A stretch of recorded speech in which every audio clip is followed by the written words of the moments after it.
하나님 말씀 봅니다.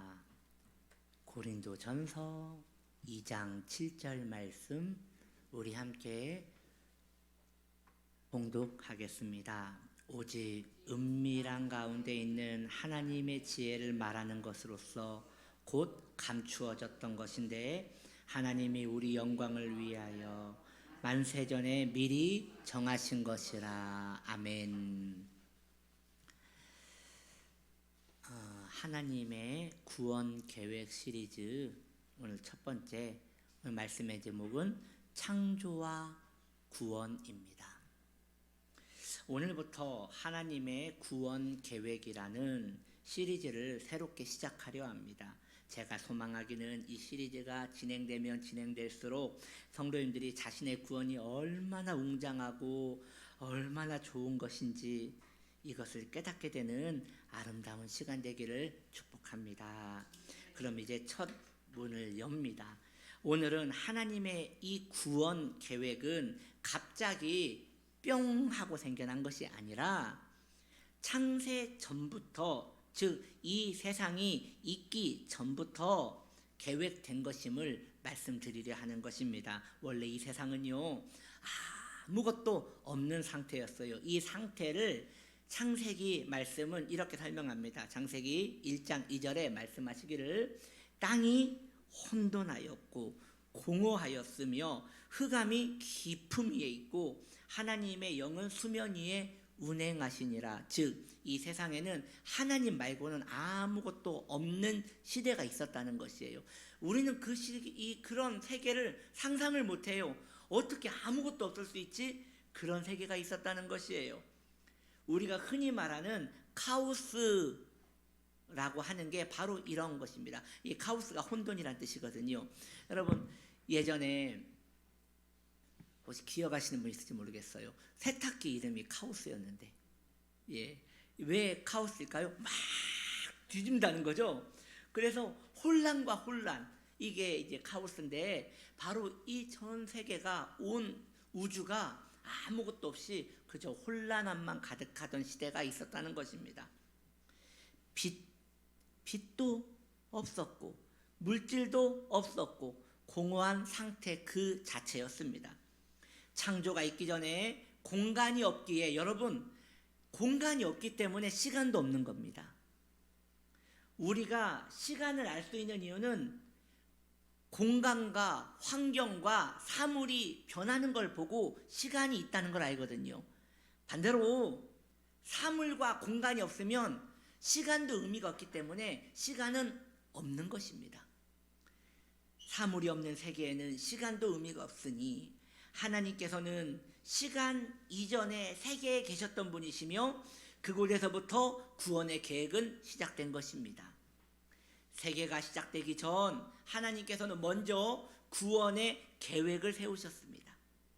모든 창조물들은 시간 속에 있습니다.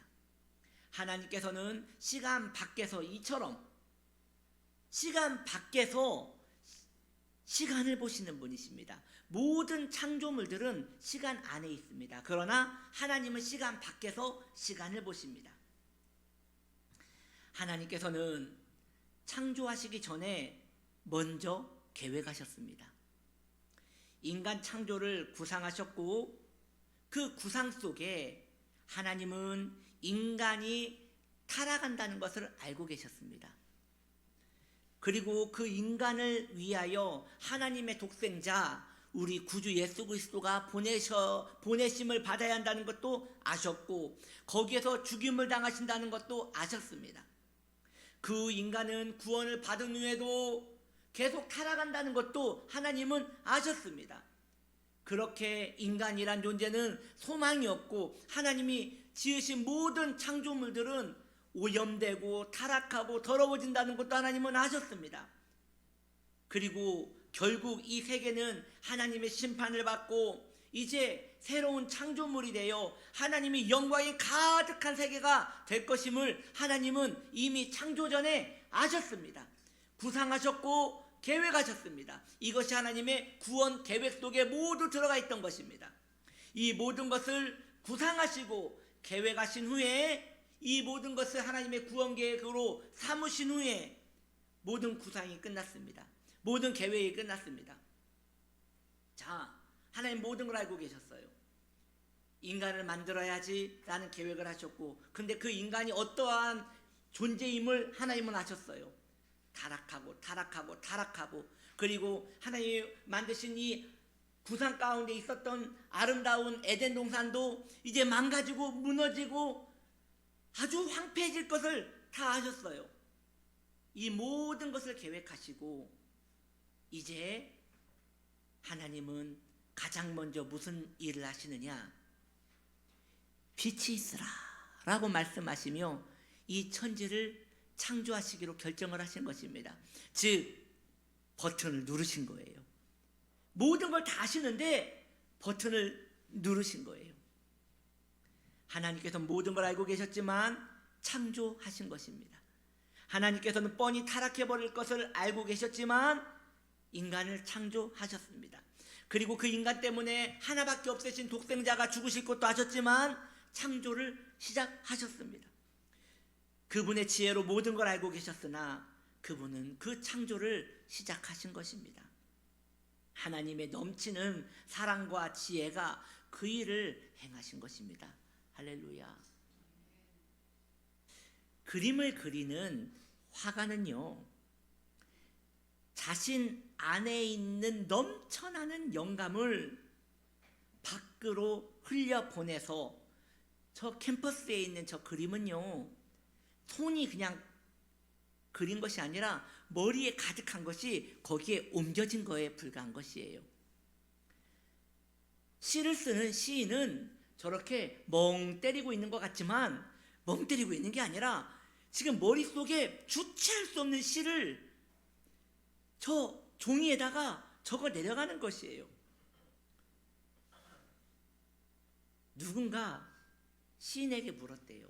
어느 시인에게, 작가님 왜 시를 쓰십니까?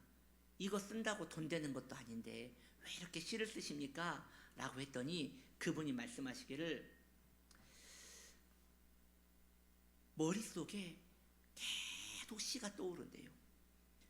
그게 계속 떠오르는데 쓰지 않으면 머리가 터질 것 같아가지고 이걸 안 쓰고는 견딜 수 없다는 것이에요. 즉 머릿속에 영감과 그 아름다움이 가득해서 흘러나와버리는 것이 시가 되었다는 것이죠. 그런 의미에서 여러분, 예술은 아무나 하는 게 아닌 것 같아요. 그 예술은 좀 타고난 것 같아요. 이렇게 안에서 어쩔 수 없이 막 견딜 수 없는 그런 것들이 있는 사람이 이렇게 예술혼을 가지고 있기 때문에 예술가가 돼야지, 하루 종일 생각을 해도 시 문구 하나도 생각나지 않는 사람이 어거지로 시를 쓰면 그것은 나도 괴롭고 너도 괴로운 것이에요. 아무리 생각해도 그림 하나 생각나지 않는 사람이 그림을 그리면 이것은 스케치북만 버리는 것이에요. 근데 그 넘치는 영감이 가득한 사람들이 이렇게 그리는 것이지요. 그러니 여러분, 혹시 여러분 자녀들이나 혹은 손주들이나 자손들 가운데 그 어린 시절부터 막 춤을 추지 않고는 견딜 수 없는 애가 있다면, 그런 애가 있다면 그 가능성이 있습니다. 왜 이렇게 춤을 출까요? 때려도 춤을 추거든요, 그런 애들은. 왜냐하면 그 안에 그 넘쳐나는 예술혼을 견디지 못해가지고 막 춤을 추는 거예요. 많은 부분에서 우리 한국 문화가 이러한 예술혼들을 많이 꺾어놓는 것 같아요. 왜냐, 우리나라는 그 공부해야 성공한다는 그런 개념이 있거든요. 그래서 막 시를 좋아하는 애들은 쓸데없는 생각한다고 하고, 그리고 막 그림을 그린 애들은 돈도 안 되는 거 한다고 하고, 그리고 막 춤추는 애들은 딴따라 되려고 한다고 하면서 어린 시절부터 이 예술을 꺾어놔가지고 애들이 좀비같이 다 공부만 하는 거예요. 또 이 말을 듣고 또 우리 교회학교 학생들은 위로를 받으면 안 됩니다. 이거 목사님이 말하는 것은 그 넘쳐나는 예술론이지, 그 적당히 있어서는 괜히 했다가는 나도 힘들고 부모님도 힘들고 다 힘들어지니까 그 안에 충만한 애들, 그 마음의 그 영혼이 예술혼이 가득한 친구들만 그렇게 해야 한다는 것이죠. 우리 하나님은요, 예술가시며 시인이십니다. 사랑이 가득한 하나님은 그 넘치는 지혜와 아름다움이 그 안에 머무르지 않고 밖으로 표출된 것이 바로 천지창조라는 것이에요. 어떠한 이는 그런 얘기를 합니다. 하나님은 왜 온 세상을 창조했을까? 어떤 이는 말하기를 심심하니까 창조한 것이다. 혹은 자기의 이익을 위하여 창조한 것이다. 혹은 부려먹으려고 창조한 것이다. 라는 그런 몹쓸 말을 많이 합니다. 아닙니다. 하나님이 이 세상을 창조하신 이유는 그분의 아름다움이 너무 충만하여 이 세상에 표출된 것입니다. 그러므로 하나님의 모든 창조물들은 하나님스럽게 아름답고 선하고 지혜로운 것들이었다는 것이죠. 아멘, 할렐루야. 우리 따라합시다. 나는 아름답습니다. 할렐루야. 이것이 전지창조의 시작이었던 것이에요. 건축가는요, 자신이 건축할 건물에 대한 설계도가 머릿속에 있습니다. 그리고 이후에 건설이 완공될 때에 자신의 설계도와 실제 건물이 유사하면 유사할수록 흡족함을 느낄 것입니다. 그리고 잘 만들어졌네 라고 말할 것입니다. 구상 없이 건물을 짓는 자는 없어요. 건물이 잘 지어졌다면 잘 지어진 것에 대한 기준이 있기 때문에 그 건물이 잘 지어졌다, 못 지어졌다라는 그런 말을 할 수 있는 것이에요. 하나님은 위대한 설계자가 되십니다. 모든 것이 있기 전에 모든 것을 만드실 하나님의 뜻이 있으셨습니다. 그 뜻을 철학에서는 로고스라고 합니다. 모든 것의 기원을 로고스라고 하는 것이지요. 이 우주가 창조된 후에 하나님께서는 그 창조물들을 보시며 보시기에 좋았더라라고 하시며 흡족해 하셨습니다. 보시기에 좋았다는 것은 어느 기준이 있어야 하는 것인데 그 기준이 바로 하나님의 선하심이라는 것이지요. 하나님의 선하심이라는 기준으로 볼 때 이 세상은 보기에 좋았다는 것이에요. 사람은 오류를 범할 수 있습니다. 그래서 심혈을 기울여 정성을 다해서 만들었으나 잘못 만들었네 하고 망쳤네 라고 할 수 있어요. 인간은 그럴 수 있어요. 그러나 하나님은 그러실 수 없습니다. 하나님은 완벽하십니다. 하나님은 후회하심이 없으십니다. 하나님은 실수가 없으십니다. 그러기에 하나님이 만드신 모든 세계는 완벽 그 자체이고 선함 그 자체인 것입니다. 이 완전한 선한 세계에서 왜 현대에는 오염이 있고 전쟁이 있는 것입니까? 그 이유는 이 완전한 선한 세계에 인간이 죄와 협력함으로 어둠과 공허가 창출된 것입니다. 하나님은 선한 걸 창출했으나 죄에 빠진 인간은 악을 창출한 것입니다. 그럼에도 불구하고 이 세계에 소망이 있습니다. 아직 하나님의 계획이 진행 중이기 때문입니다. 아직 끝나지 않았습니다. 그래서 이 세계는 여전히 하나님의 구원 계획 속에 있기 때문에 이 세상은 소망이 있는 것입니다. 여기서 저는 아주 중요한 조직 신학 가운데 신론, 하나님론을 여러분에게 잠시 말씀드리기 원합니다. 주의 깊게 들으시면 모두 이해하실 수 있을 것입니다. 우리 교회학교 학생들은 한번 목사님 말을 잘 듣고 오늘 이 조직신학을 여러분 마음에 두시길 바라요. 여러분들에게 오늘 하나님께서 총명을 주시기 바랍니다. 무슨 이야기냐? 이 개념을 여러분들이 마음에 두고 하나님에 대한 개념을 삼으셔야 한다는 것이에요. 자, 이 세상 속에 잘 들어보세요. 이 세상 속에, 즉 이 피조물 속에 하나님의 본질은 계실 수 있어요? 계실 수 없습니다. 이 피조물 가운데 하나님의 본질은 계실 수가 없습니다. 그러나 이 세상은 하나님 안에 모두 있습니다. 이것이 신론에 대한 가장 기초적인 개념입니다. 무슨 이야기냐? 하나님은 이 피조 세계에 그분의 본질을 담으실 수 없어요. 이건 당연한 것이에요. 이건 상식이에요. 생각을 해보세요. 여러분, 저 태평양을 여러분의 가슴에 담을 수 있습니까? 문학적으로는 담을 수 있죠. 실제로는 못 담아요. 왜요? 우리는 1.5리터 물도 못 마셔요. 그런데 어떻게 태평양을 담습니까? 저 하늘에 이글거리는 저 태양을 여러분 속에 담을 수 있습니까? 말도 안 되지요. 아마 소멸돼 버릴 겁니다. 저 태양을 수억 분의 1로 줄여서 우리 안에 담는다 하더라도 우리는 소멸되고 말 것입니다. 그런데 저 바다와 저 우주와 저 태양을 만드신 하나님을 우리 마음에 담는다는 것은 말도 되지 않는 것입니다. 하나님의 본질은 피조물 속에 들어올 수 없습니다. 그 일을 하실 수 있는 분은 오직 예수 그리스도 한 분이셨어요. 그것도 한 인간에게만 들어오셨습니다.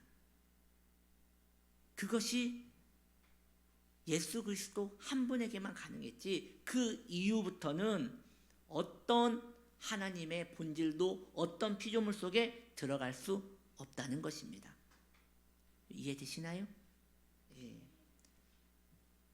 그런데 말이죠, 목사님, 저는 예수를 영접하고 내 안에 예수님 계시거든요. 성령님이 지금 내 안에 계시거든요. 제가 기도할 때 내 안에서 가끔씩 성령님이 말씀하시는 것도 전 들었거든요. 그러면 내 안에 계시는 건 뭡니까? 그리고 예수님은 말씀하시기를 내가 네 안에 네가 내 안에라고 했는데 뭐가 잘못됐길래 하나님이 내 안에 계시지 않는다고 말씀하시는 겁니까? 라고 말할 수 있어요. 그렇죠, 여러분? 하나님 여러분 안에 계시죠? 예, 아멘 하기 좀 그러겠지만 여러분, 이게 우리 신앙 고백이잖아요. 성령님 어디에 계세요? 내 안에 계신단 말이에요. 그렇다면 그건 뭐냐는 것이에요. 이것은 실제적으로 성령님의 본질이 우리 안에 계시다는 것이 아니라 성령님으로 인하여 거듭난 우리의 영혼이, 성령님으로 말미암아 죽었던 영혼이 살아나잖아요. 성령님으로 말미암아 살아난 우리의 영혼이 하나님과 교제하게 되는 것, 그것을 느끼는 그 감정을 성령님이 내 안에 계신다고 우린 고백한다는 것이에요. 더 나아가 이런 것이죠. 제 마음에는 어린 시절부터 저를 키워주셨던 돌아가신 우리 할머니가 제 안에 계십니다. 여러분, 진짜 제 마음에 계세요. 그런데 돌아가신 그 할머니가 관체 제 안에 들어가 계신다는 거예요? 아니죠. 문학적으로 그 할머니에 대한 어린 시절의 그 좋은 기억이 제 안에 정서 속에 담아져 있다는 것이잖아요. 이처럼 성령님의 본질이 내 안에 계시다는 것은 내가 하나님과 교제하게 되므로 그 교제를 느낌으로 내 안에 성령님이 계신다라는 표현이라는 것입니다. 그런 의미에서 문학적으로 주님 내 안에 계신다라는 것은 성경에 위배되지 않습니다. 그러나 본질이 내 안에 계신다는 것은 잘못된 표현이라는 것입니다.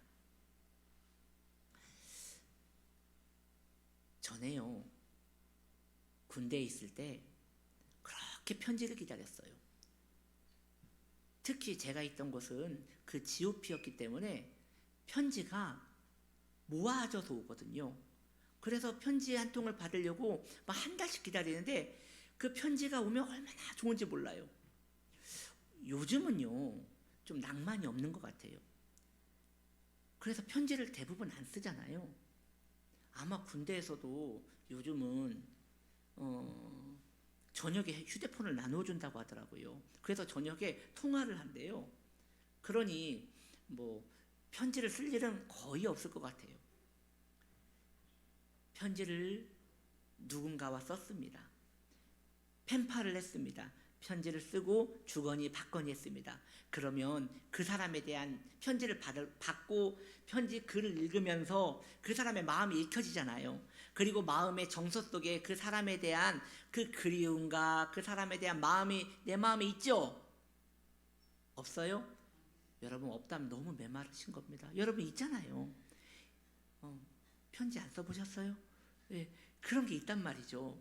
내 마음에 그러한 것이 있을 때 그 사람이 내 마음에 있습니다 라고 고백하듯이 하나님에 대한 본질이 내 안에 있는 것이 아니라 하나님과 교제하면서 그분에 대한 그리움, 그분에 대한 사랑, 그분에 대한 마음이 내 안에 있다는 표현이 하나님 내 안에 계십니다 라고 고백하는 것입니다. 반대로 그렇다면 하나님은 피조물 속에 계시지 못하지만 우리는 하나님 안에 있을 수 있다는 것이에요. 이에 대하여 성경은 요한복음 1장 3절에 이렇게 표현하고 있습니다. 만물이 그로 말미암아 지은 바 되었으니 지은 것이 하나도 그가 없이는 되어진 것이 없다, 만들어진 것이 없다라고 말씀하십니다. 즉 모든 만물은 숨을 쉬고 먹고 마시며 생동하는 모든 것들이 하나님이 붙들고 계시기 때문에 이루어지고 있다는 것이에요. 그러니 모든 만물은 하나님 안에 있습니다. 다시 말해서 하나님은 우리 안에 없지만 우리는 하나님 안에 있습니다. 그래서 그분은 하나님이신 것입니다. 그래서 그분은 통치자신 것입니다. 말씀을 정리합니다. 하나님은 창조 전에 인간에 대한 구원 계획을 가지셨습니다. 그림을 그리는 화가가 머릿속에 가득했던 것을 스케치북에 그리기 시작했듯이 시인이 머리에 가득한 그의 영감을 노트에 적어내려 가듯이 인간에 대한 모든 그 수많은 창조 계획을 이제 실현하시기 위하여 이 땅에 빛이 있으라라고 하시며 그 구원 사역을 시작하셨습니다. 구원받은 하나님의 백성은 성령으로 말미암아 하나님과 교제하게 되었습니다. 이 또한 구원 계획 속에 들어가 있었던 것입니다. 이 세상은 하나님의 선함을 떠나 타락하고 오염되었으나 아직 이 세상에 소망이 있는 이유는, 아직 저와 여러분들에게 소망이 있는 이유는 지금 저렇게 전쟁이 일어나고 환경이 지금 오염되어서 많은 생물들이 죽어나가는 이 환경 가운데서도 우리가 소망이 있다고 말하는 이유는 아직 구원 계획이 다 이루어지지 않았기 때문입니다. 성도는 그러므로 기억하십시오. 지금 우리는 하나님의 구원 계획 가운데 있는 중입니다. 하나님의 구원 계획이 다 이루어진 게 아니라 그 구원 계획 여정 가운데 우리는 그 어느 정도에 놓여져 있습니다. 그리고 그 끝을, 구원 계획이 모두 마무리된 후에 하나님이 영광을 받으실 그날을 꿈꾸며 살아가는 것이 하나님의 구원 계획 가운데 놓여져 있는 성도의 마음가짐인 것입니다. 저는요, 우리 믿음의 사람들이 스케일을 크게 가졌으면 좋겠어요. 소극적으로는 예수 믿고 죽어서 천국 가는 것이 신앙생활이에요. 그러나 그것은 너무나 소심하고 소극적인 신앙 고백입니다. 성도의 원대한 신앙 고백은 하나님의 모든 구원 계획이 끝날 때까지 나는 그 삶을 이바지하며 이후에 그 창조 계획이 다 마무리된 후에 내가 주님과 함께 왕노릇하리라 라고 고백하는 것이 성도의 원대한 꿈인 것입니다. 여러분에게 그러한 광대하고도 끝없는 하나님의 구원 계획이 믿어지고 그 마음에서 이해가 되어지며 이 복받치는 심령들이 일어나기를 바랍니다. 이 거대한 구원이라는 흐름 속에 지금 우리는 어딘가에 놓여져 있어요. 그 속에서 하나님의 영광을 위하여 우리는 살아가고 있어요. 그리고 그 영광은 구원 계획이 끝나는 날 넘치도록 일어날 것입니다. 이 한 주간 놀라운 하나님의 구원 계획을 묵상하시며 살아가시는 복된 하나님 사람 되시기를 예수님의 이름으로 축복합니다. 이 시간 우리가 말씀을 붙들고 기도하기 원합니다.